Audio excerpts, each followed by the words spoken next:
प्रभु राम देव भगवान अल्लाह खुदा ईश आदि नाम एक ही शक्ति के हैं। वो कैसा है, कहां है, कैसे मिलता है, किसने देखा है? ये प्रश्नवाचक चिन्ह पूर्ण रूप से हटाने के लिए अवश्य सुनिए जगत गुरु तत्वदर्शी संत रामपाल जी महाराज के अमृत वचन, सर्व पवित्र धर्मों के पवित्र शास्त्रों के आधार पर। रमता राम जपो रे प्राणी, अब तो सुन ले राम कहानी। रमता राम यानी सर्वव्यापक। अपने आत्माओं, पहले तो आपको राम की डेफिनेशन बताते हैं, डेफिनेशन ऑफ गॉड। परमात्मा की कहानी सुनाते हैं। परमात्मा कहते किसे हैं? श्रीमद् भगवत गीता अध्याय नंबर 15 के श्लोक 16 और 17 में 3 पुरुष बताए हैं। पुण्यात्माओं, यहां थोड़ा सा एक आपको थोड़ा सा सत्र करता हूं कि देखो आज मानो कितना इंटेलिजेंट हो गया। छोटे छोटे बच्चे इतने बड़े बड़े सब्जेक्ट को कंठस्थ याद कर लेते हैं और सफल हो जाते हैं। इसी प्रकार आप विद्यार्थी हैं इस अध्यात्म मार्ग के, तो इसमें आप जी ने बहुत ध्यान से और परमात्मा के इन सदग्रंथों को ध्यान से सुनना है और इनको थोड़े से दिन में आपका याद हो जाएंगे ये, जिस कारण से आप विचलित नहीं होगे। इसलिए आपको ये कथाएं सुनाई जाती हैं, रह रह कर उन सदग्रंथों के वो श्लोक और अध्याय बताए जाते हैं ताकि आप याद रखो और भी कोई पूछे उसको भक्त को बता सको। फिर वो जाकर के अपने पास रखी हुई उन पुस्तकों को देखेगा कि इस भक्त ने जो श्लोक और मंत्र बताए हैं ये सही है कि गलत। जब वो अपने सदग्रंथों में देखेगा तो दौड़ा दौड़ा फिर वो सतलोक आश्रम बरवाला में आ जाएगा। इसलिए दास आपको रह रह कर ये रेफरेंस याद दिलाता है। और जब पूरे विश्व में ये यथार्थ ज्ञान फैल जाएगा फिर केवल आपको भगवान की चर्चा सुनाया करेंगे। अब तो जब तक ये एग्जाम्पल उदाहरण नहीं दिए जाएंगे तो आप समझ ही नहीं सकते कि सचमुच कबीर इज गॉड। हम अभी तक तो उनको परमात्मा मान रहे थे जो परमात्मा नहीं थे। परमात्मा की डेफिनेशन बताता हूं।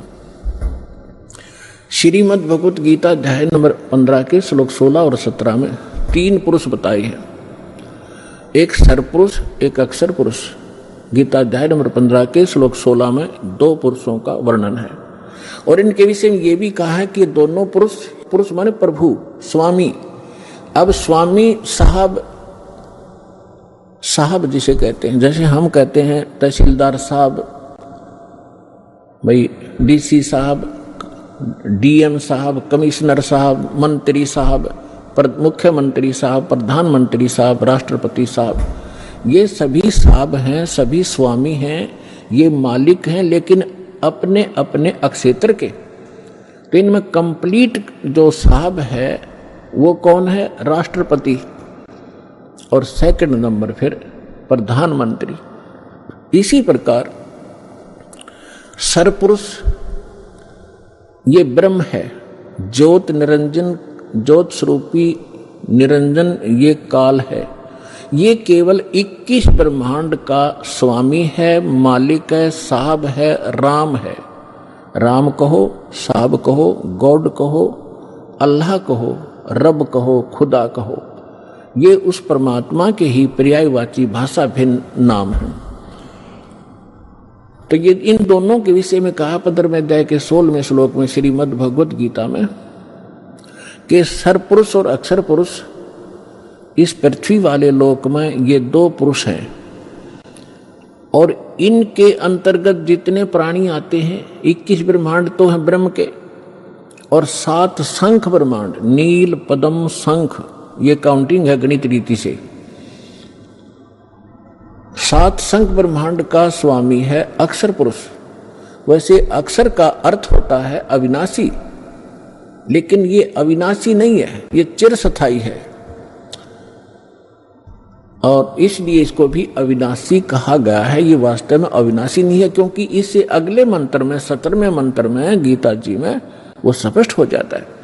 इसमें क्या बताया कि सरपुरुष और अक्षर पुरुष तथा इनके अंतर्गत जितने प्राणी शरीरधारी हैं ये सभी नाशवान हैं, इंक्लूडिंग सरपुरुष और अक्षर पुरुष। फिर बताया है लेकिन जीवात्मा किसी की नहीं मरती। फिर गीता अध्याय नंबर 15 के श्लोक 17 में कहा है कि उत्तम पुरुष है तू अन्य, उत्तम पुरुष है तू अन्य। उत्तम माने श्रेष्ठ, पुरुष माने परमात्मा। वो श्रेष्ठ परमात्मा तो इन ऊपर वालों से कोई भिन्न है। और परमात्मा क्यों धारते, जिसको परमात्मा कहा जाता है, जिसको परमात्मा कहा जाता है उस परमात्मा, वैसे परमात्मा शब्द श्रेष्ठ आत्मा को कहते हैं। तो परमात्मा वो है जो केवल सुख देता है, दुख नहीं देता। बाकी हम अन्य को भी परमात्मा मान बैठे, जैसे सरपुरुष काल को भी हम परमात्मा कहा करते, ब्रह्म को। ये परमात्मा नहीं है। जिस लोक में आप रह रहे हो ये लोक परमात्मा का नहीं हो सकता। किसी का बेटा मर गया, किसी की बेटी मर गई, किसी की कैंसर होगी, किसी की टांग कट गई, किसी के हाथ कट गए, कोई अन्य रोग से पीड़ित है, हाहाकार मचा हुआ है, एक्सीडेंट में मर जाते हैं, फ्लड आ जाती है, अक्षेत्र का क्षेत्र तबाह हो जाता है। यह परमात्मा का लोक नहीं हो सकता। और अक्षर पुरुष के लोक में भी यही स्थिति है। वहां भी जन्म और मृत्यु, इसी प्रकार के रोग कष्ट दुख सभी मान। केवल एक सतलोक है परम अक्षर ब्रह्म, उस पुरुष वो सतलोक है जहां दुख नाम की वस्तु नहीं, वह जन्म, वहां मृत्यु नहीं, वृद्ध अवस्था नहीं और किसी चीज का अभाव नहीं। वहां कोई काम नहीं करना पड़ता आपको, कोई टेंशन नहीं, क्योंकि भरा भंडार भगवान का। अब जैसे ये सतलोक आश्रम वाला, ये मिनी सतलोक समझ लेना, उसकी रिहर्सल है, उसका एक सैंपल समझो। ये जैसे आप जी यहां आते हो, यहां आपको कोई टेंशन नहीं, खाने की, रुकने की, नहाने और धोने की। और सारा दिन आप तो एक हफ्ता रुकते हो, 4 दिन रुकते हो, 10 दिन रुकते हो, बना बना भोजन मिलता है, बिछे बिछाए मैट मिलते हैं, ऊपर पंखे चल रहे होते हैं, नहाओ धो भगवान का भजन करो, चाहे 10 दिन रुको, आपको कोई टेंशन ही नहीं। और ये सतलोक के अंदर ये सुविधा उपलब्ध है। ये काल का लोक है, यहां भी हम इतनी सुविधा नहीं उपलब्ध करा सकते परमात्मा के बच्चों को। फिर भी हमारा जितना सामर्थ्य है कोशिश खूब करते हैं, क्योंकि सतलोक आश्रम वाला में आम आत्मा नहीं आ सकती, परमात्मा की विशेष लाडली आत्मा ही पहुंच पाती है। भले ही वो दुखी है चाहे सुखी है, फिर यहाँ सुखी करेगा उनको। इसलिए हम संभव कोशिश करते हैं इनको कोई कष्ट ना हो। हम तो दास हैं उस परम पिता के, और उस आप उस भगवान के समर्थ के बच्चे, आपके लिए हम फिर भी संभव कोशिश करते हैं जितनी हमारा सामर्थ्य है कि किसी प्रकार का इनको कोई कष्ट ना हो। तो कहने का तात्पर्य है कि जितना समय आप यहां बिताओगे, ये आपका समय और ही तरह का होता है। यहां से जाते ही आप देखना, आश्रम से निकलते ही आपको कितनी टेंशन घेर लेती है, वो करना है, वो करना है, वहां जाना, उससे लेना, उससे देना, उसने ऐसे कर दिया। तो हम जब से सतलोक से निकले, हमारे साथ यह बीमारी उसी समय से लगी हुई है। अब हमने वही जाना है जहां कोई अभाव नहीं, वहां फलदार सदाबहार वृक्ष हैं, सदाबहार मेवे हैं। जैसे जंगल में आपने देखा होगा शामक खड़ा रहता है, पहले पुराने समय में तो बहुत ज्यादा फलदार वृक्ष होते थे। कहीं पर कुछ लग रहा है, कहीं पर कुछ फल लगे हुए हैं, खाओ तोड़ो खाओ बैठ कर ठाट से। तो वहां सतलोक के अंदर आपको कोई काम नहीं है और सब चीज उपलब्ध है। तो कहने का भाव यह है कि वो सतलोक है उस परम पिता परमात्मा का, और वो भगवान परमात्मा है। अब यहां बताया है, रमता राम जपो रे प्राणी, अब तो सुन ले राम कहानी। अब हम राम शब्द से कहाँ हम अपने दिमाग की सुई ले जाते थे। श्री रामचंद्र जी सन ऑफ राजा दशरथ, अयोध्या का राजा। हम जब राम शब्द हमारे हृदय में आता था, हमारे धर्म गुरुओं ने हमें ऐसा गलत फीड कर दिया था कि राम नाम आते ही वो धनुष बांध लिए हुए श्री रामचंद्र दिखाई देते थे। देखो, अब राम समझना हमने राम की डेफिनेशन समझनी है। अभी आपको बताया था कि जैसे तहसीलदार भी साहब है, कमिश्नर भी साहब है, ये सभी साहब हैं। मंत्री, मुख्यमंत्री, प्रधानमंत्री, राष्ट्रपति सारे साहब हैं, लेकिन ये अपने अपने सत्र के साहब हैं। और इनमें जो समर्थ साहब है वो राष्ट्रपति, प्रधानमंत्री जी हैं। इसी प्रकार रामचंद्र जी ये श्री विष्णु समझो, सतोगुण विष्णु। और विष्णु जी की कितने राम हैं, कितने मालिक हैं, कितने पुरुष हैं, कितने प्रभु हैं, कितने देव हैं। ये केवल एक सतोगुण प्रधान भगवान राम है ये। और केवल एक ब्रह्मांड के अंदर 3 लोकों के ऊपर इस विभाग के मंत्री हैं। ये सतोगुण विभाग के मिनिस्टर हैं, पृथ्वी लोक पर, स्वर्ग लोक पर और नीचे पाताल लोक पर। केवल 3 लोकों पर अपने इस विभाग के ये स्वामी हैं, राम हैं। ब्रह्मा जी रजोगुण विभाग के मंत्री हैं, मिनिस्टर हैं। और ये भी इन्हीं 3 लोकों के ऊपर स्वामी हैं, राम हैं, मालिक हैं, पुरुष हैं, प्रभु हैं। और शंकर भगवान तमोगुण विभाग के मिनिस्टर हैं। इसी प्रकार इन 3 लोकों पर इनके जो पिता हैं सरपुरुष ब्रह्म ज्योत स्वरूपी निरंजन, ये इसके 21 ब्रह्मांड हैं। एक ब्रह्मांड समझो एक प्रांत है, और ये प्रत्येक प्रांत में मुख्यमंत्री का, चीफ मिनिस्टर का रोल करता है। अपने 3 पुत्रों को ये प्रधानमंत्री, ये मंत्री बनाकर रखता है। मुख्यमंत्री, मुख्य मीन यहाँ वाला मुख्यमंत्री नहीं, यानी अन्य से जैसे देव और भी हैं, जैसे जल का देवता वरुण है और धन का देवता कुबेर है। ऐसे ये अलग अलग जो और देवता हैं, जैसे सूर्य प्रकाश स्रोत का देवता भगवान प्रभु सूर्य है। सूर्य ये आग का गोला नहीं है, एक देव है जो इन प्रकाश स्रोतों का स्वामी है। जैसे बिजली मंत्री होता है, बिजली मंत्री, विद्युत मंत्री वो कोई पत्थर का नहीं होता, या कोई वो बिजली चमकती हुई नहीं होता, वो एक इंसान होता है, उसके कंट्रोल में बिजली विभाग होता है। इसी प्रकार सूर्य देव ये नहीं है जो सूर्य चमक रहा है, इनके ऊपर कंट्रोलर है सभी सूर्यों पर। इस ब्रह्मांड के अंदर भी कई सूर्य हैं, एक नहीं। और ऐसे ऐसे बहुत से और भी प्रकाश स्रोत हैं चंद्रमा की तरह, तो उन सब का कंट्रोलर वो है। ऐसे तो कहने का भाव ये है कि ये केवल 21 ब्रह्मांड का स्वामी है सरपुरुष।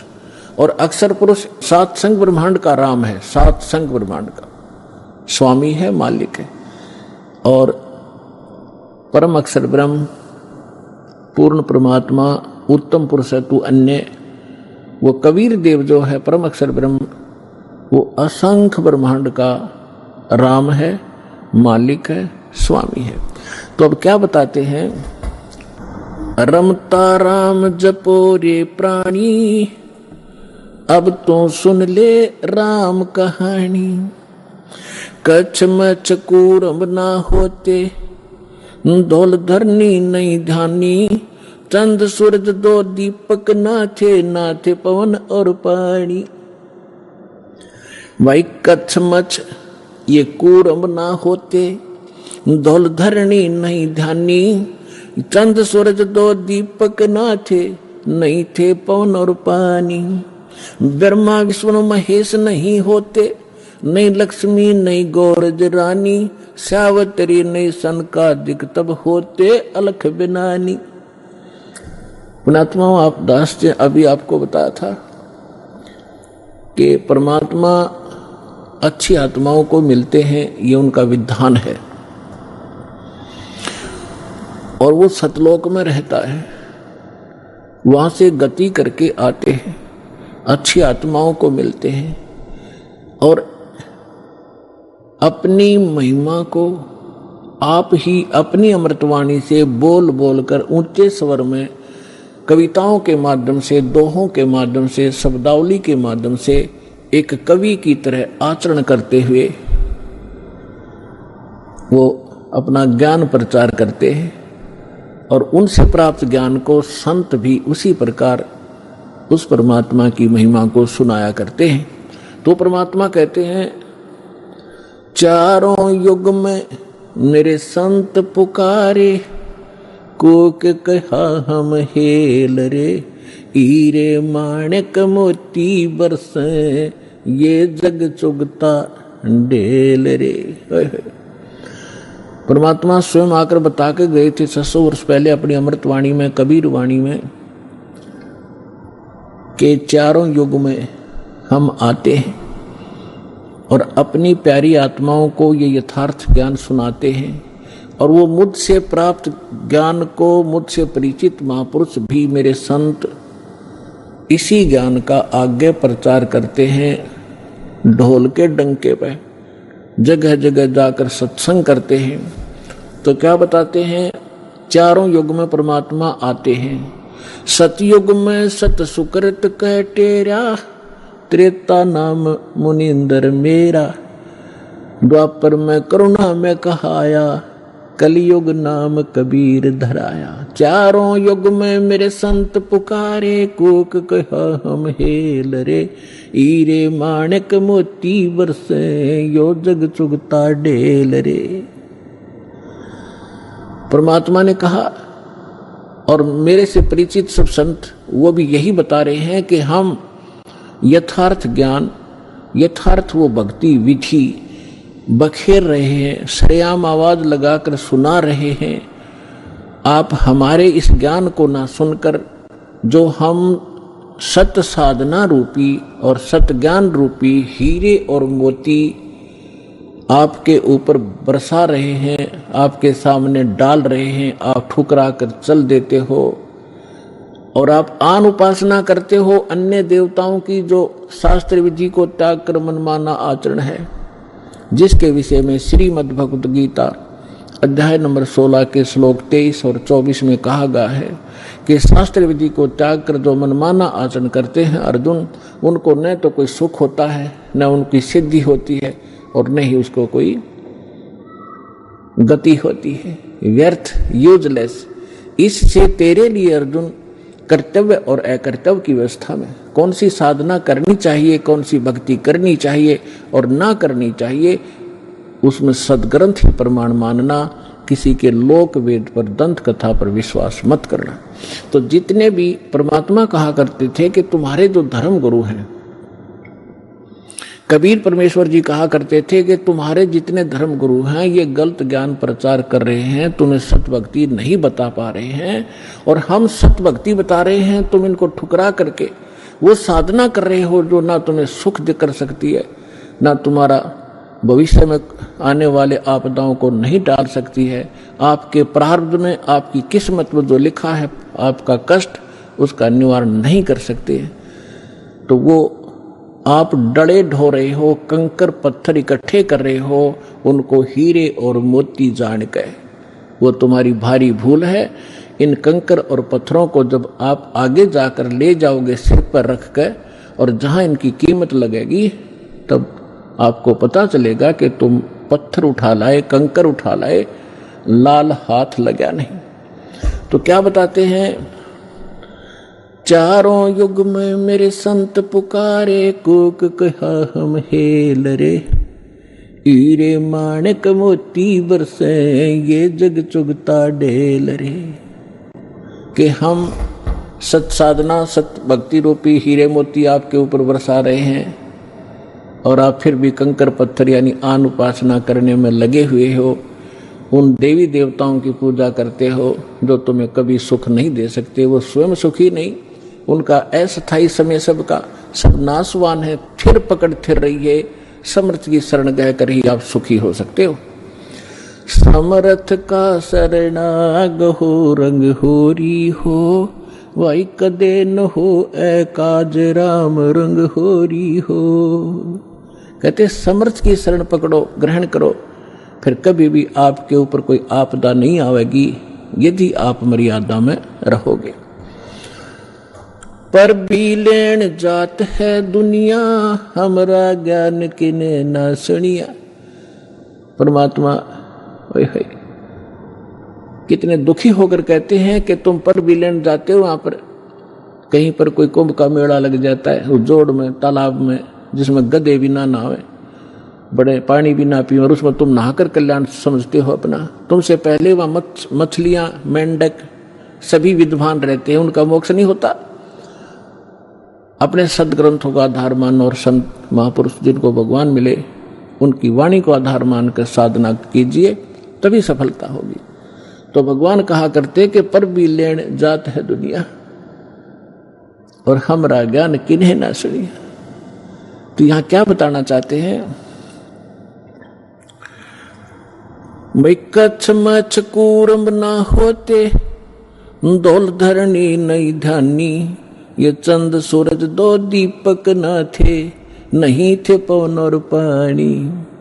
ब्रह्मा विष्णु महेश न होते, नहीं लक्ष्मी गौरज रानी, सावतरी नहीं सनकादिक तब होते अलख बिनानी। अब आदरणीय गरीबदास साहिब जी कह रहे हैं परमात्मा से प्राप्त उस यथार्थ ज्ञान के आधार से कि पहले सबसे पहले कुछ भी नहीं था, केवल एक परमात्मा था। और यही हमारे वेद बताते हैं, और यही वो महापुरुष बताते हैं, और यही परमात्मा स्वयं आकर ज्ञान देते हैं। हम ही अलख अला हैं कुतुब गोस और पीरे, गरीबदास खालिक धनी हमरा नाम कबीरे। ए स्वामी सृष्टा में सृष्टि हमारे तीरे, दास गरीब ऊपर बसूं अधर बसूं अवगत सत्य कबीरे। परमात्मा ने स्वयं भी अपनी महिमा बताने की चेष्टा की, पर हम बालक इतने हैं, हम परमात्मा को पहचान नहीं सके, क्योंकि हम बाल बुद्धि बना दिए इन अज्ञानी संतों महंतों मंडलेश्वरों ने, गुरुओं ने। अपनात्माओं, सबसे पहले भगवान ने आपको शिक्षित किया और फिर इस ज्ञान को आप तक पहुंचाया। अब जितने भी आप यहां आए हो किसी भी धर्म मजहब से, सबसे पहले आपने ये ज्ञान सुना होगा तो बहुत बुरा लगा था, और आज आपको कैसा लग रहा है कि हे भगवान, अगर पृथ्वी पर ज्ञान है तो ये है ना, सब अज्ञान भरा पड़ा है। तो काल ने इतना ज्ञान ठुकवा दिया हमारे परमात्मा के बच्चों में कि ज्ञान से दूर भाग रहे, विरोध कर जाते हैं, अपना जीवन नाश कर लेते हैं। लेकिन इसलिए परमात्मा ने आपको शिक्षित बनाया। आज बूढ़े से लेकर बालक तक सबको अक्षर ज्ञान है।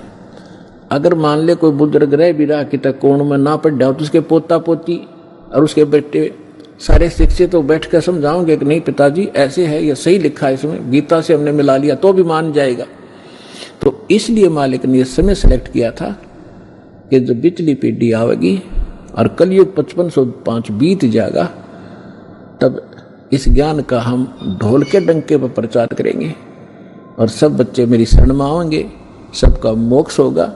पूरे विश्व के बच्चे परमात्मा के ही बच्चे हैं, चाहे कोई हिंदू है, मुसलमान है, सिख है, ईसाई है, हम एक पिता के बच्चे। हम अपनी गलती से अलग अलग हो गए, हमें ज्ञान ठीक ना मिलने से हम भिन्न भिन्न हो गए।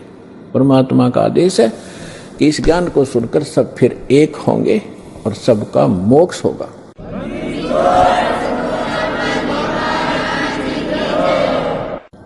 अपने आत्माओं, परमात्मा की महिमा वेदों में लिखी है, और वैसे तो पूरा विश्व वेदों के ज्ञान को नकारा नहीं करते। केवल एक पंथ है और उस पंथ की जो ब्रांचें हैं वो ही अपनी मंदबुद्धि के कारण ये कहते हैं कि हम वेदों और गीता को नहीं मानते। हमारे गुरुओं का ज्ञान तो वेदों और गीता से ऊपर का है। जब दास ने उस पंथ के यानी राधा स्वामी पंथ के प्रवर्तक श्री शिवदयाल जी महाराज आगरा के रहने वाले, जो जिसे राधा स्वामी पंथ चला बताते हैं, जो इनका प्रमुख है, उसका ज्ञान पढ़ा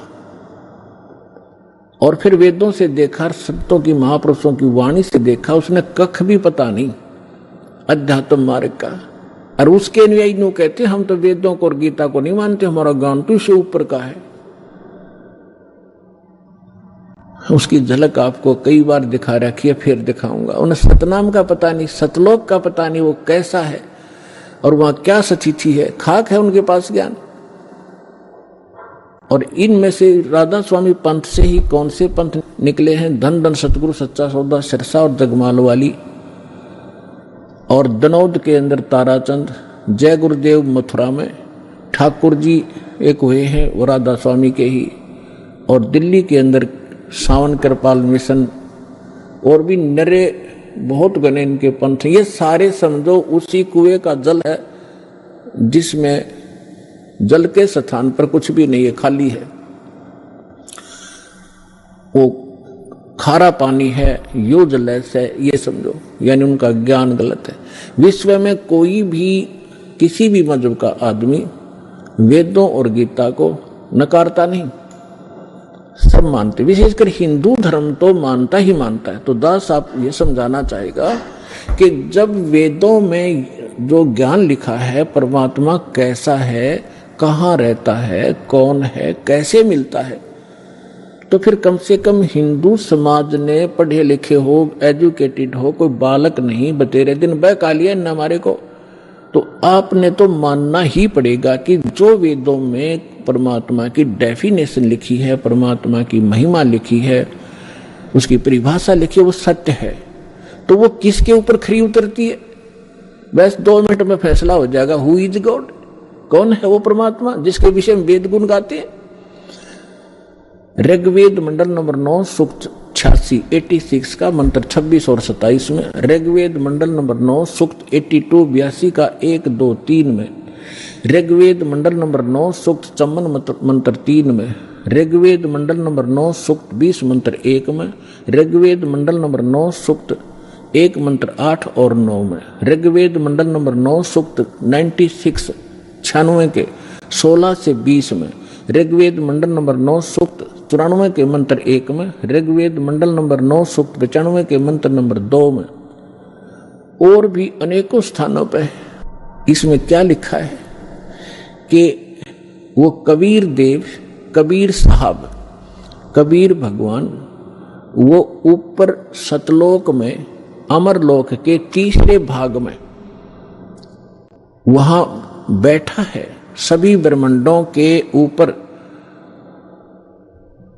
भवनो सर्व भवनो ऊपरी तिष्ठति, सभी ब्रह्मांडों के सभी भवनों के ऊपर विराजमान है, और वो सिंहासन पर बैठा है जैसे राजा होते, राजा बैठते, राजा के समान है देखने में, मनुष्य सदृश है। और वहां से गति करके आता है। अच्छी आत्मा जो नेक दृढ़ भक्त होते हैं उनको मिलता है, उनको तत्व ज्ञान से परिचित कराता है। और वो परमात्मा एक कवियों की तरह आचरण करता हुआ एक प्रसिद्ध कवि की भी उपाधि प्राप्त करता है, और स्थान स्थान पर जाकर ऊंचे स्वर में गरज गरज कर अपनी वाणी को स्वयं ही कहीं खड़ा होकर के बोलने लग जाता है, और अपनी महिमा की वाणी को लोकोक्तियों के माध्यम से, दोहों के माध्यम से, शब्दों के माध्यम से, वाणी के माध्यम से वो बोल बोल कर गा के सुनाता है, जिस कारण से एक प्रसिद्ध कवियों में से भी एक प्रसिद्ध कवि कहलाता है। लेकिन वो भगवान होता है, वो समर्थ होता है। तो ये क्वालिटी किसके अंदर है? ये तो वेदों ने बताया। और फिर कि भगवान मनुष्य सदृश है, वहां से चल कर आया, तख्त पर बैठा है, सिंहासन पर बैठा है, और जिन महापुरुषों के दास ने नाम गिनाए, एक बार फिर नाम गिनाता हूं, क्योंकि ऐसे महापुरुषों के बार बार नाम लेने से भी हमारी आत्मा शुद्ध होती है। आदरणीय धर्मदास साहिब जी, आदरणीय मुल्कदास साहिब जी, आदरणीय नानक देव साहिब जी, आदरणीय दादू साहिब जी, आदरणीय गरीबदास साहिब जी, गांव छुड़ानी, जिला जज्जर, हरियाणा वाले, आदरणीय घीसा दास साहिब जी, गांव खेखड़ा, जिला बागपुर, उत्तर प्रदेश वाले, आदरणीय स्वामी रामानंद जी काशी वाले। अपनात्मा दास जिन महापुरुषों के नाम गिना रहा है, आप ये ना समझना कि जहां ये रहा करते वहां बड़ी भक्ति होगी, वहां कख नहीं किसी के पास। कई भक्त इस भूल में धक्के खान चले गए, वहां कोई छुड़ानी चला गया और उनका जब देखा हाल फिर आया वापस। तो पुण्यात्मा, क्योंकि हम पहले या भटक चुके हो, अब बार बार ना भटकना, इसलिए दास आपको आगाह करता है। ये संत महापुरुष खड़े हुए, लेकिन वो भी उस महापुरुषों के इस ज्ञान से परिचित नहीं है। इन महापुरुषों ने फिर यही बताया। क्या बताया? जैसे नानक साहब ने कहा, धर्मदास जी ने तो कल में तोड़ रखी है, पूरा कबीर सागर लिख रखा है भगवान कबीर साहब के बारे में कि ये पूर्ण परमात्मा है। मैंने सचखंड में जाकर देखा, वहां सिंहासन पर विराजमान थे, बड़ा तेजो में शरीर था इन्हीं का। फिर वही मुझे फिर यहाँ मथुरा में मिले दोबारा आकर के, लेकिन यहाँ उनका तेज इतना नहीं था जितना सतलोक में था। तो ये भी गरीबदास साहिब जी कहते हैं कि तेज पुंज अन्य दे धरकर इस विध हमको बैठी, हल्का तेज पुंज का शरीर बनाकर वो यही वेद बताते हैं कि वो अपने शरीर को सरल करके वो परमात्मा यहाँ प्रकट होता है, आता है, अच्छी आत्माओं को मिलता है। तो इन्होंने क्या बताया है?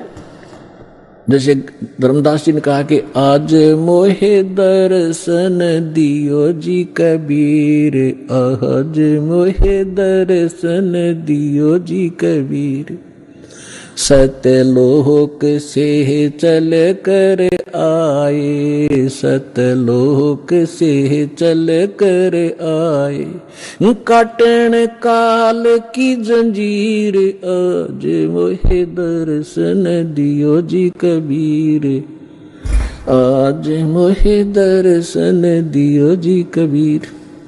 मलुकदास जी ने कहा है, जपोरे मन परमेश्वर नाम कबीर, जपोरे मन साहेब नाम कबीर।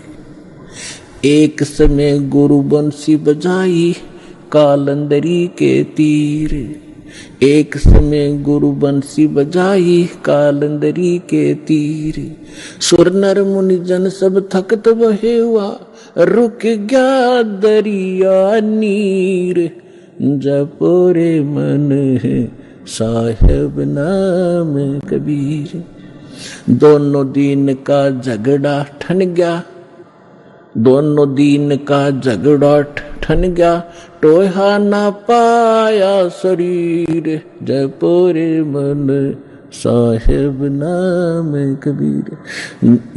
दास मलूक सलूक कहत है, खोजो खसम कबीर, मन जपोरे मन परमेश्वर नाम कबीर।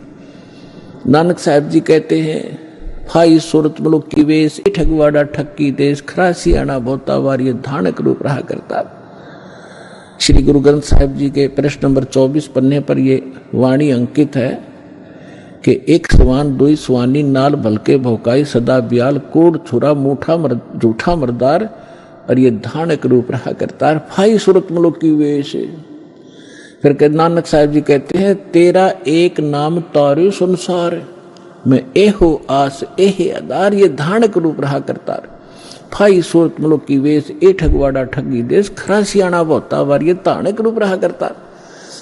और प्रश्न नंबर 731 पे कहा है कि नीच जात परदेसी मेरा छिन आवे चल जावे, और जाकी संगत नानक रंदा कैसे मोड़ा पावे। गुरु ग्रंथ साहिब जी के प्रश्न नंबर 721 पर लिखा है, एक अर्ज गुप्तम पेश तो दर कून करतार, हक्का कबीर करीम तू बे अपरवरदिगार, नानक बुगोयत जन तेरे चाकरा फाका। तो फिर आदमी दादू साहिब जी ने कहा है, जिन मुझको निज नाम दिया सोए सतगुरु हमारे, दादू दूसरा कोई नहीं ये कबीर सिरजनहारे। आदमी गरीबदास साहिब जी को परमात्मा मिले जब वो 10 वर्ष की आयु के थे। आदरणीय गरीबदास साहिब जी का जन्म विक्रमी संवत 1774 में हुआ और सन 1717 में, और 10 वर्ष की आयु जब हो चुकी थी संवत 1784 और सन 1727 में, वो परमेश्वर जिसकी महिमा का गुणगान वेद बताते हैं वो कैसी लीला करता है। गरीबदास साहिब जी की थोड़ी सी जानकारी देंगे आपको, क्योंकि हमारे सिद्धांतम मार्ग में इन महापुरुषों का एक विशेष योगदान है सभी का, लेकिन इनमें से गरीबदास साहिब जी को परमात्मा ने अपनी योजना अनुसार पुनः वो सत्य ज्ञान दिया है जो अन्य संतों को तो दिया था, लेकिन उनकी वाणी सभी संग्रह नहीं हो सकी, या गरीब धर्मदास साहिब जी को दिया था कंप्लीट, उसने लिखा ही था साथ बैठ के। जैसे आदरणीय नानक साहिब जी की सारी वाणी गुरु ग्रंथ साहिब तक नहीं पहुंची, नहीं लिखी गई, उसमें बहुत सी वाणी कहीं कहीं रह गई। एक प्राण संगली नाम की पुस्तक है, उसके बारे में भी कहा कि वो पूरी की पूरी नानक साहिब जी की वाणी थी, उसमें 160 अध्याय थे, 80 ही लिए गए, बाकी कुछ रह गए किन्हीं कारणों से, वो लंबा विषय है, फिर बताएंगे।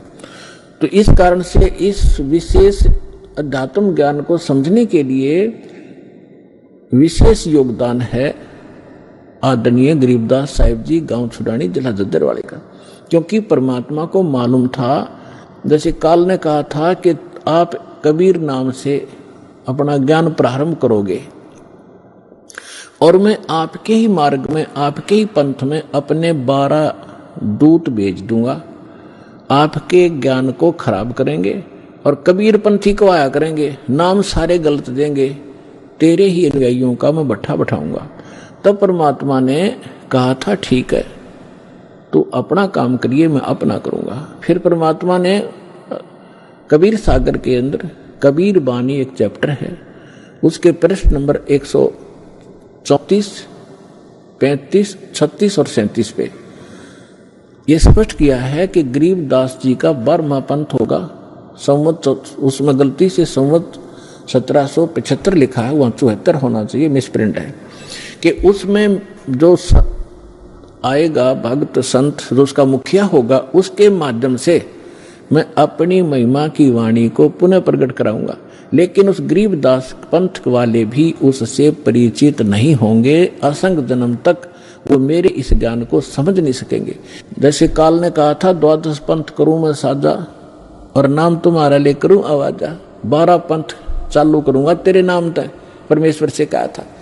और 12 पंथ नाम जो ले ही सो मेरे मुख में आन समोई, और अनेक पंथ चलाऊं उनसे न्यारे ये राधा स्वामी धन धन सतगुरु जय गुरुदेव और ये ठाकुर जी डनोदवाड़ा ताराचंद, ये और अनेक पंथों में से हैं।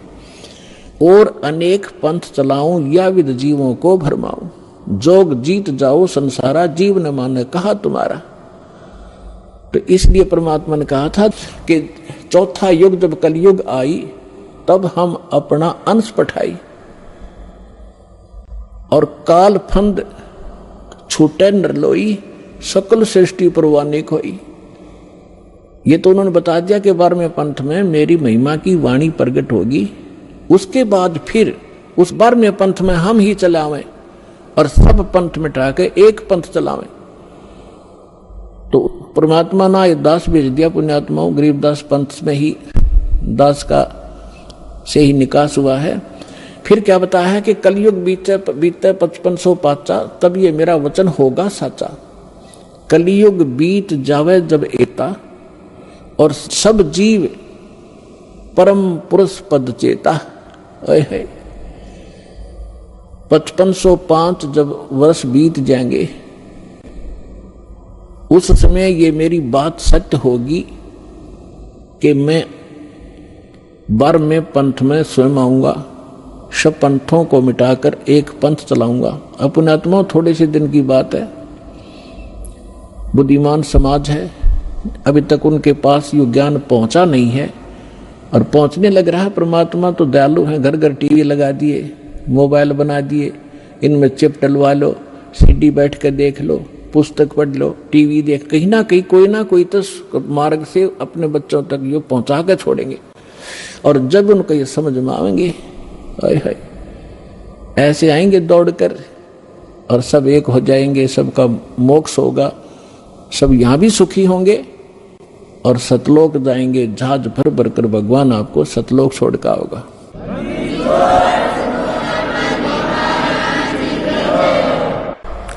यहां जो प्रसंग चल रहा है कि गरीबदास जी जो हैं, इनका विशेष योगदान, इसलिए इनकी थोड़ी सी हिस्ट्री सुनाऊंगा ताकि आपको परमात्मा पहचानने में आसानी होगी।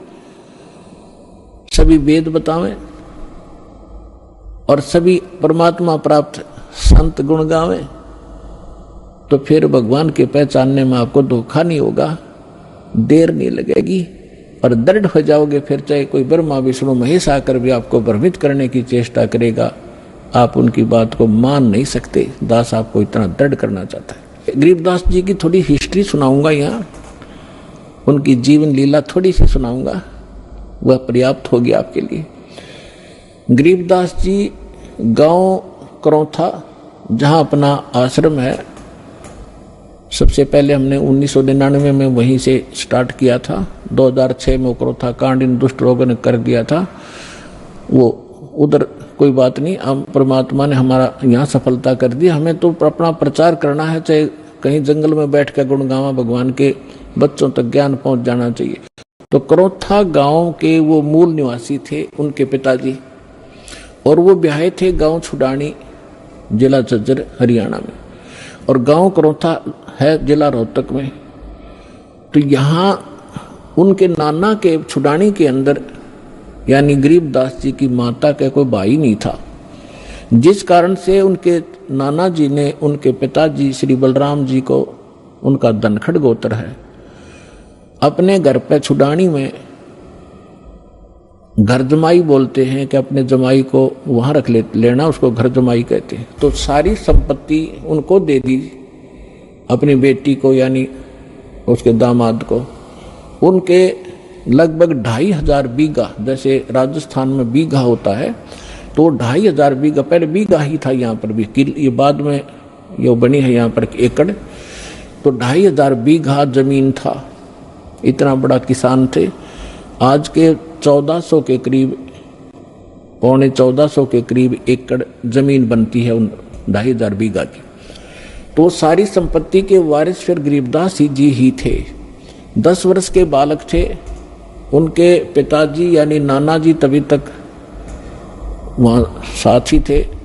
तो उनके वहाँ लगभग 150 गौवें थी, चरागाह, क्योंकि अपने खेत बहुत बड़े थे, गौवें रखते थे। गरीबदास जी उन गौवों के पाली जाया करते थे चराने के लिए जंगल में। उनके साथ में अन्य गांवों के कुछ उनके किसान के यहाँ जो किराए पर पाली होते थे, और कुछ अन्य गांव वाले भी अपनी गौवों को उनके खेतों में चराने के लिए साथ चले जाते थे। संवत 1784 यानी सन 1727 और फागुन उतरते की द्वादशी यानी फागुन सुदी द्वादशी को दिन के लगभग 10 बजे सभी गौवें चर रही थी। कोई बैठी हुई थी वृक्षों के नीचे, जांडी उस साइड में जैसे राजस्थान के अंदर जांड होते हैं ना, जांडियां, ऐसा ही स्थिति थी उस क्षेत्र की उस समय, जो आज बहुत से क्षेत्र में राजस्थान के अंदर। तो वहां जांडी ज्यादा होती थी, उन जांडियों के पास बैठी थी। और एक रास्ता है, गांव कबलाना है, छुडानी की सीमा से सटा हुआ। गांव कबलाना से गांव छुडानी में कच्चा रास्ता आता था। उस कच्चे रास्ते के ऊपर एक बड़ा पेड़ था जांडी का, उसके नीचे सभी पाली बैठे हुए थे, इंक्लूडिंग गरीबदास जी, और वो भोजन खा रहे थे, अपना 10 बजे से भोजन खा रहे थे। उसी समय परमात्मा सतलोक से आए कबीर देव, एक जिंदा महात्मा का वेशभूषा बना के कलयुग के अंदर वो जिनको मिले हैं, जिंदा, जैसे जिंदा महात्मा कैसा होता है, मुसलमानों के अंदर विशेषकर इस वेशभूषा के फकीर पाए जाते हैं। सिर पर काला टोप होता है, ऊंचे से चुंडे का नू ऐसे खड़ा सा, और एक ही ओवरकोट होता है काले कपड़ों का, काले कलर का ओवरकोट टाइप एक वस्त्र पहनते हैं, और एक अंडरवियर कच्छा घुटनों तक का। ऐसी वेशभूषा वाले को जिद्दा महात्मा कहते हैं। दाढ़ी केस बड़े हुए होते हैं उसके। इस वेशभूषा में परमात्मा थोड़ी सी दूर पर सतलोक से आकर उतरे, और उस रास्ते, कच्चे रास्ते जा रहे थे, साथ में पाली बैठे थे, गरीबदास जी भी बैठे थे। उन पालियों में बड़े भी थे, कोई 40 वर्ष का, कोई 30 वर्ष का, कोई 10-15 वर्ष का, कोई 50 वर्ष के वृद्ध भी थे, प्रौढ़ भी थे। तो उसमें एक विशेषता थी, रास्ते चलते थे, साधु संत का तो आदर था ही था, आम व्यक्ति को भी विशेष रिगार्ड दिया करते थे और प्रार्थना करते थे, आओ जी भोजन पालो, दूर से चलकर आए हो, पैदल चल रहे, आओ महाराज बैठो, भोजन पाओ। खड़ा हो गया एक आध भक्त और हाथ जोड़ लिए। परमात्मा तो आए उसी लिए थे, बैठ गए उनके पास।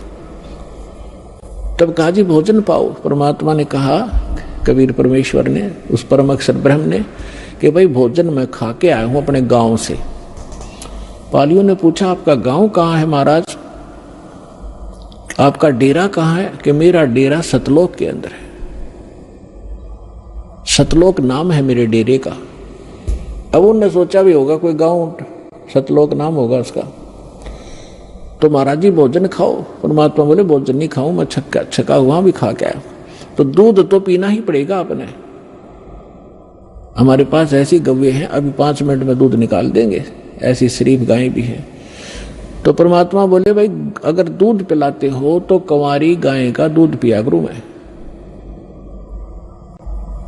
तो सभी कहने लगे, बाबा जी तेरा दूध पीने की नीत नहीं है, आप तो मजाक करते हो, उपहास कर रहे हो हमारा,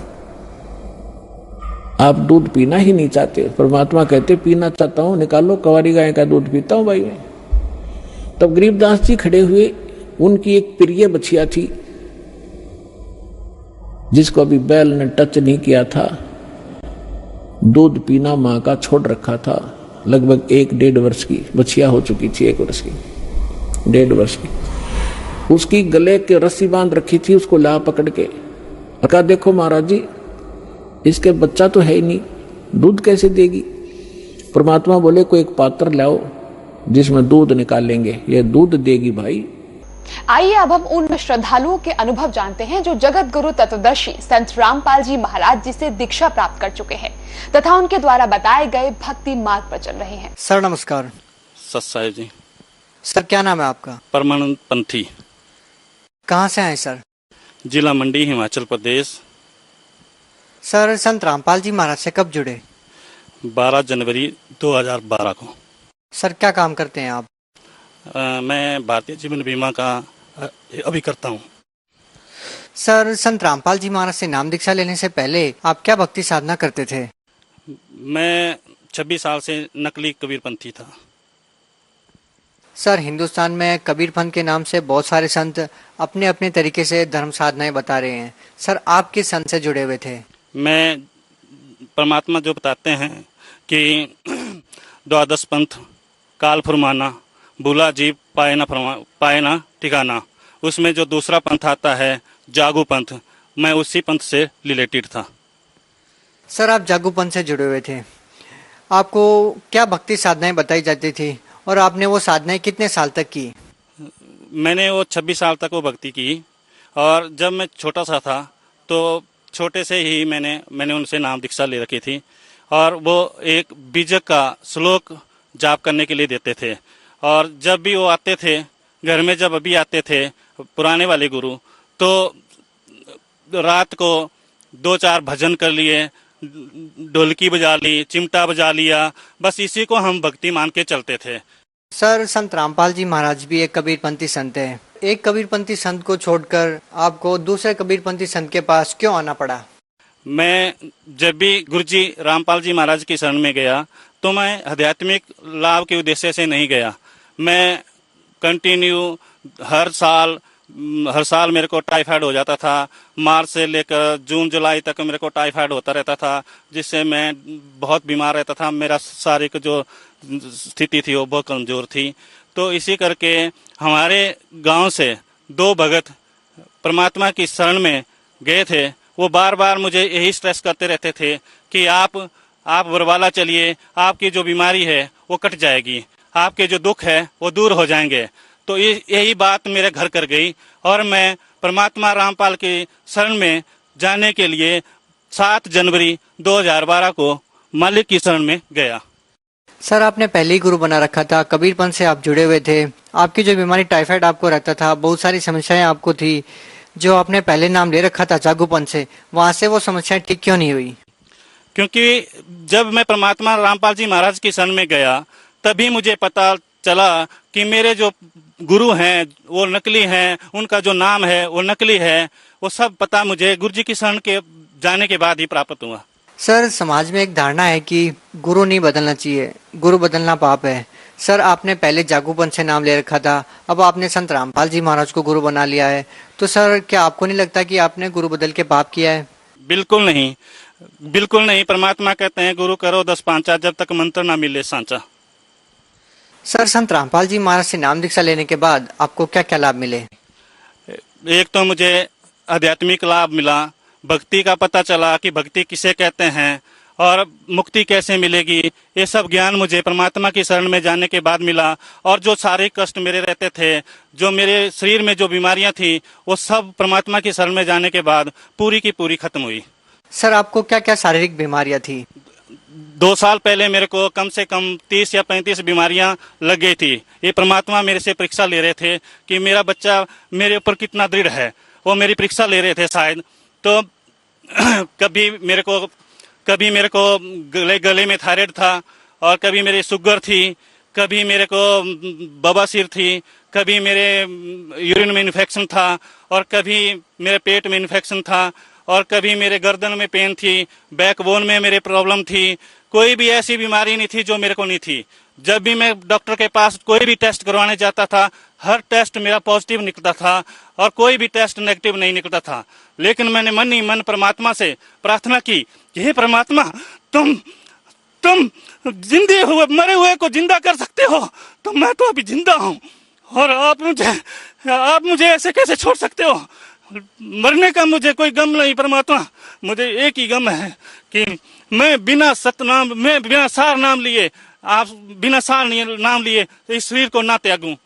और परमात्मा ने बहुत बड़ी कृपा की। आज मेरा थायराइड, आज मेरा शुगर, आज मेरा बीपी सब कंट्रोल है बिना दवाई के, और एक भी कोई ऐसी मेरी डिजीज नहीं है जो मेरे आज शरीर में है। मेरा 2 साल पहले कम से कम 10 kg मेरा वजन लूज हो गया था, और मैं परमात्मा को कहता था कि परमात्मा तुम तो मरे हुए को जिंदा करते हो, और आपकी भक्ति से तो परमात्मा मरे हुए तो जिंदा होते हैं, मैं तो अभी जिंदा हूँ, मुझे भक्ति के लिए जिंदा कर दो। तो आज परमात्मा ने मुझे भक्ति के लिए जिंदा किया, और मैं परमात्मा रामपाल जी के मैं क्या क्या गुण गाऊं। अगर मेरे ये गुण गाने लग जाऊं तो ये जिंदगी खत्म हो जाएगी, अगर लिखने लग जाऊं तो कलम की स्याही खत्म हो जाएगी, लेकिन मैं उनके गुण नहीं लिख सकता, नहीं भूल सकता। सर आप जिसको परमात्मा बोलते हैं, जैसा कि आपने बताया कि आपको बहुत सारी बीमारियां थी, इतनी सारी बीमारियां संत रामपाल जी महाराज से नाम दीक्षा लेने मात्र से आपकी ठीक हो गई। फिर एक ऐसा संत जेल में है, खुद वो परेशानियों में है, लेकिन अपने भक्तों के कष्ट को दूर कर रहे हैं, और खुद वो जेल में है। सर क्या कहना चाहेंगे? ये तो भ्रम है दुनिया जी का कि हमारे परमात्मा रामपाल जी महाराज जेल में हैं। वो तो पता नहीं किस किस के कल्याण करने के लिए जेल में गए हैं, हमारे जैसे हमारे भाइयों का कल्याण करने के लिए जेल में गए हैं। ये तो परमात्मा की लीला है, और मुझे शर्म आती है इस देश के कानून से, देश के प्रशासन से, देश के न्याय व्यवस्था से, जिन्होंने 2 साल से परमात्मा रामपाल जी महाराज जी को बिना वजह से, बिना कोई आरोप से जेल में बंद करके रखा हुआ है, जिसमें आज 18 महीने हो गए हैं और एक भी आरोप सिद्ध नहीं कर पाए। इससे साबित होता है कि ये सारा प्रोपेगेंडा मीडिया का और प्रशासन का और जितने भी धार्मिक गुरु हैं उनका मिली भगत से ये सारा प्रोपेगेंडा बनाया गया है। सर आप संत रामपाल जी महाराज को निर्दोष बता रहे हैं, सर सरकार से आपकी क्या मांगे हैं? हम 2006 से परमात्मा रामपाल जी महाराज के ऊपर इन्होंने झूठा एक मर्डर का केस बनाया हुआ है, झूठा एक मर्डर का केस बनाया हुआ है। हम 2006 से लेके आज तक इनसे सीबीआई की जांच करवाने के लिए बार बार यही बोल रहे हैं। हमारे भगत जब भी जाते हैं तो यही बोलते हैं, अगर हम झूठे हैं, हमारे गुरुजी झूठे हैं, तो हमें भी जेल में डालो, चाहे फांसी दो, लेकिन सीबीआई जांच तो करे और दुनिया को ये बताए कि सच्चाई क्या है। लोगों को गुमराह करके एक हमारे गुरुजी को, हमारे परमात्मा को और हमारे भक्तों को झूठा बोल के और उनको अनाप शनाप बोल के दुनिया में मीडिया के द्वारा झूठा प्रचार कर रहे हैं। सर, जैसा कि आपने बताया कि पहले आप कबीरपंथ से जुड़े हुए थे और जागू परंपरा से आपने नाम दीक्षा ले रखी थी। संत रामपाल जी महाराज मात्र एक ऐसे संत है जो कबीर जी को भगवान बताते हैं, लेकिन हमने ऐसा कभी नहीं सुना। कबीर जी को एक सदगुरु, कवि या कबीरदास, एक जुलाय के नाम से ये समाज जानता है। आपके कबीरपंथी संत जितने भी हैं वो भी कबीर जी को भगवान ही बताते हैं, लेकिन संत रामपाल जी महाराज वेदों को, गीता, गुरु नानक जी की वाणियों को आधार बनाकर कबीर जी को भगवान सिद्ध करते हैं। क्या ये बात सही है सर? संत रामपाल जी महाराज कहाँ तक सही है? बिल्कुल सही है। परमात्मा रामपाल जी जो बता रहे हैं बिल्कुल सही बता रहे हैं। सर, संत रामपाल जी महाराज किस आधार पर कह रहे हैं कि कबीर जी भगवान है? परमात्मा रामपाल जी पवित्र गीता, पवित्र वेद, पवित्र कुरान और पवित्र बाइबल के अंदर प्रमाणित करके सारी दुनिया को दिखा रहे हैं, हाथों में दिखा रहे हैं, प्रोजेक्टर से दिखा रहे हैं कि बेटा यहाँ लिखा है। सर, आपने हिमाचल से सैकड़ों किलोमीटर दूर हरियाणा के एक छोटे से गांव से निकले एक ऐसे संत से नाम दीक्षा ली जिसकी बहुत ही साधारण सी वेशभूषा है। जैसा कि हिंदुस्तान में संतों की परिभाषा ये है कि भगवा कपड़े पहनते हों, मालाएं पहनते हों, जटा रखते हों, लेकिन संत रामपाल जी महाराज को देख के ऐसा नहीं लगता कि जैसा कि समाज में माना जाता है कि वो एक संत है। क्या आपने एक ऐसे संत को गुरु बनाया है जिसकी वेशभूषा बिल्कुल ही साधारण सी है? क्या आपको लगता है कि संत रामपाल जी महाराज जी वास्तव में पूर्ण संत है? बिल्कुल पूर्ण संत है परमात्मा जी। सकल से परमात्मा संत नहीं लगते, लेकिन इनके अंदर जो ज्ञान है, जो इनके अंदर जो शक्ति है, उससे ये बिल्कुल प्रमाणित होता है कि दुनिया में इनके बराबर कोई संत इस पृथ्वी में कोई नहीं है। ये परमात्मा की वाणी है कि कंठी माला सुमनी पहने से क्या हो, ऊपर डूंडा साध का अंदर जाए खो। कि जो ऊपर से बड़ी बड़ी लटाएं बांध के रखा हुआ है, बड़ी बड़ी लटाएं हैं और बड़े गले में रुद्राक्ष की माला है, भगवा बस्तर, ऐसे पहनने से संत नहीं होते। संत तो सच्चा ज्ञान बताएंगे, वही संत है। सर, हमें ये बात समझ में नहीं आ रही कि संत रामपाल जी महाराज तो जेल में है, लेकिन सर लोग उनसे जुड़ कैसे रहे हैं? परमात्मा रामपाल जी महाराज ने पूरे संसार के अंदर, पूरे हमारे देश के अंदर डिस्ट्रिक्ट लेवल पे स्टेट कोऑर्डिनेटर के द्वारा जगह जगह पे नामदान स्थान खोल रखे हैं। उसके द्वारा भगत वहां से नाम दीक्षा लेके और वहां से अपना कल्याण करा रहे हैं। सर, जैसा कि संत रामपाल जी महाराज के श्रद्धालु कहते थे कि संत रामपाल जी महाराज जब भी आशीर्वाद देते थे या वो जब भी सतलोक आश्रम में जाते थे तो उनके भयंकर से भयंकर कष्ट दूर हो जाते थे, जैसा कि आपने बताया। क्या नामदान सेंटर पे जाने के बाद भी उनके श्रद्धालुओं को लाभ मिलता है? जी भगत जी, बिल्कुल मिलता है, क्योंकि परमात्मा के नाम में ही शक्ति है।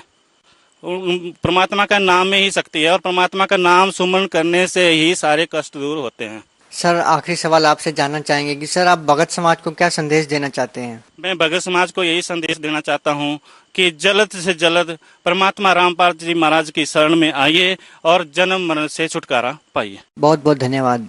सत साहेब जी।